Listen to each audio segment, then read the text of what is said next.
Olá pessoal, tudo bem com vocês?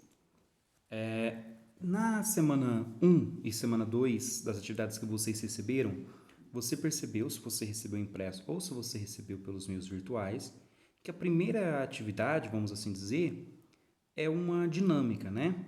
Não é uma atividade de ciências, é apenas uma atividade de interação, beleza? Essa atividade eu intitulei ela E se 2020 fosse uma postagem em uma rede social? Então você vai refletir sobre o ano passado. Tudo que aconteceu, tudo que você vivenciou, você presenciou, seja pelos meios digitais, seja pela internet, seja pela televisão, né? Enfim.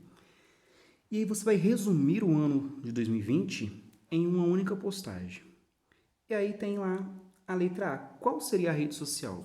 Você pode colocar uma rede social verdadeira, Facebook, Instagram, Twitter, etc.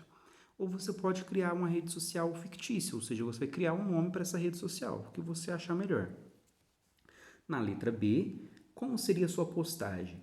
Desenha, descreva ou cole uma foto. Então você pode desenhar, você pode fazer um texto, tipo, postou um texto resumindo 2020, certo? Ou você pode colocar uma imagem que resuma o ano de 2020. Ou para ficar melhor para você entender, imagine que no futuro, bem distante, uma pessoa encontrasse essa atividade e ela fosse compreender o que foi o ano de 2020 pela sua postagem. Para você entender o que seria essa postagem, certo?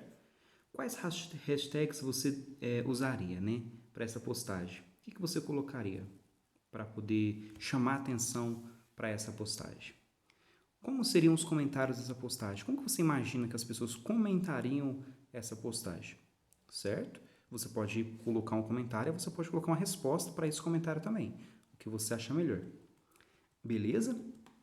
Depois, pessoal, a gente entra dentro do nosso conteúdo, especificamente o conteúdo de ciência.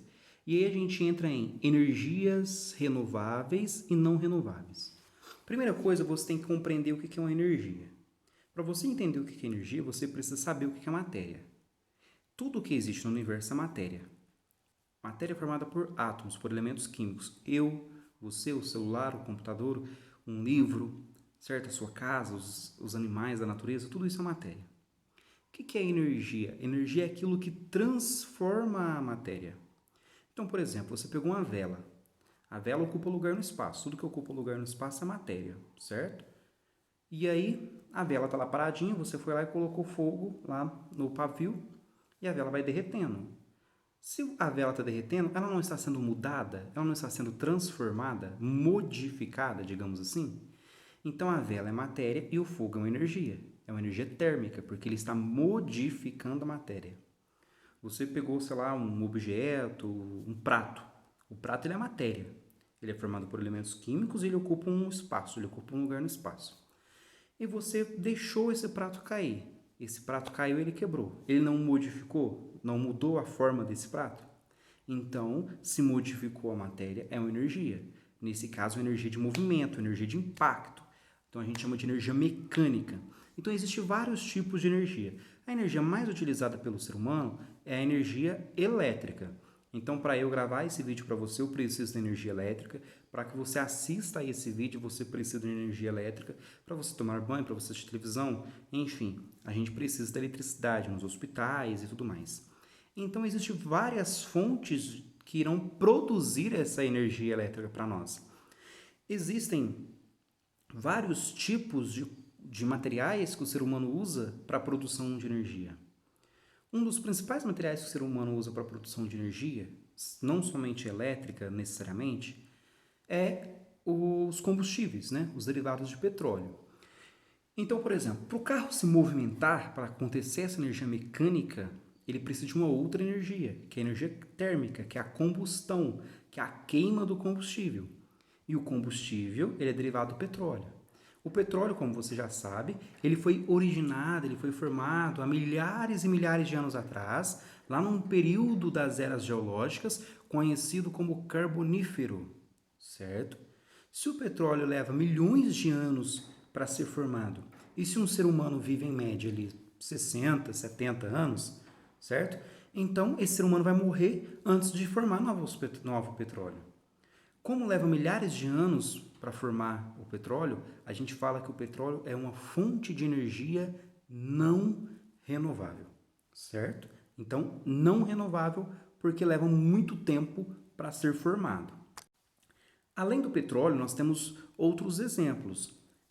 O carvão mineral, que também é derivado, de certa forma, do petróleo, né? Vamos assim dizer. Não necessariamente do petróleo, mas leva milhares de anos para se formar, assim como o petróleo.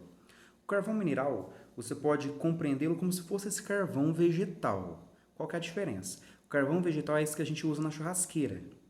O carvão mineral ele é extraído da profundidade do solo.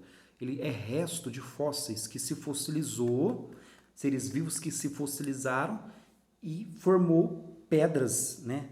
E essas pedras queimam e é chamado de carvão mineral. Como ele leva milhares de anos para se produzir, a gente fala que é uma energia não renovável. A energia eólica tem aquelas, né, vamos assim dizer, antenas, vamos assim dizer para ficar mais fácil, aquela base de sustentação. Lá em cima tem as hélices e o vento passa e a hélice gira.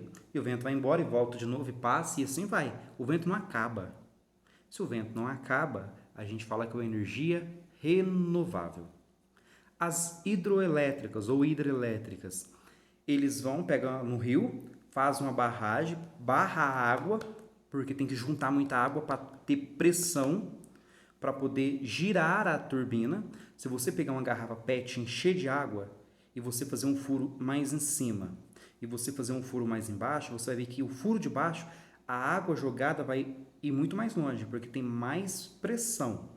Então, quanto mais água, mais pressão. Então, eles fazem a barragem, para represar essa água, para poder ter pressão para girar as turbinas, certo? Então, galera, a água passou pela turbina, ela continua no rio e vai embora pelo seu curso, o ciclo da água. Então, a gente fala que é uma energia renovável. Os painéis solares das casas, né? Muitas casas hoje em dia têm. O sol está aí todo dia, ainda mais no Brasil, que é um país tropical. Então, é uma energia renovável. Então, eu acho que deu para você entender, compreender o que é uma energia renovável e o que é uma energia não renovável. Beleza.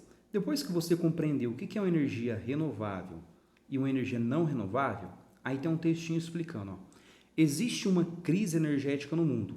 Ou seja, muitos países carecem de recursos energéticos, principalmente petróleo, que é um dos recursos energéticos mais consumidos, né?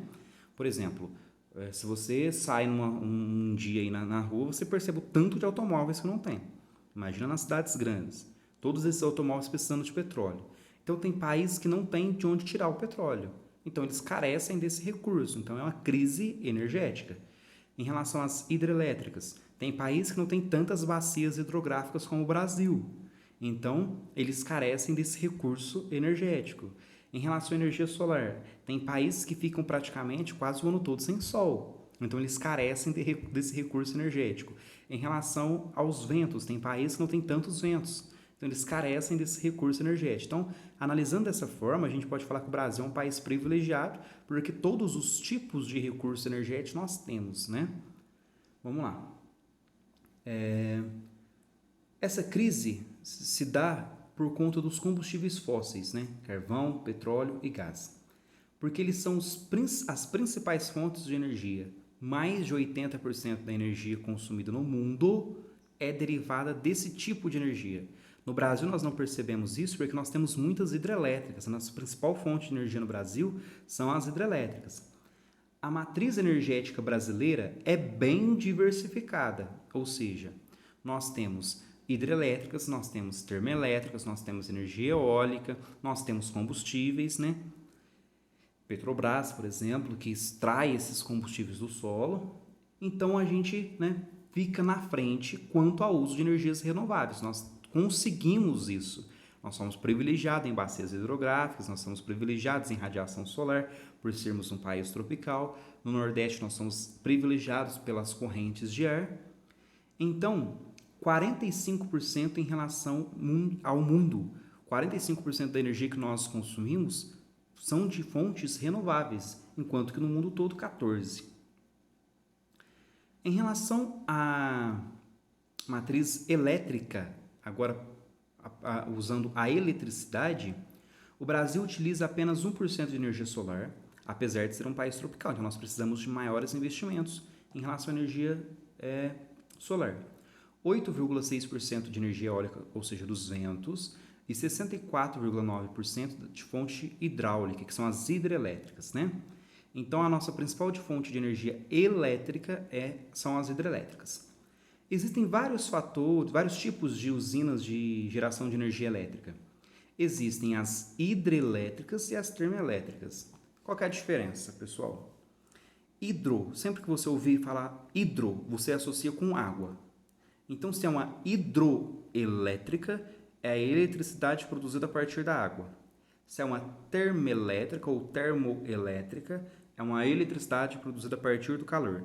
Então, nas termoelétricas são usados ou combustíveis, ou gás, ou bagaço, por exemplo, na cana, aquele resto da cana é queimado, o calor faz o ar se expandir, porque as partículas se separam, ficam mais leves, ficam mais agitadas, e esse movimento das partículas giram as turbinas, como se fossem os ventos lá nas energias eólicas, certo?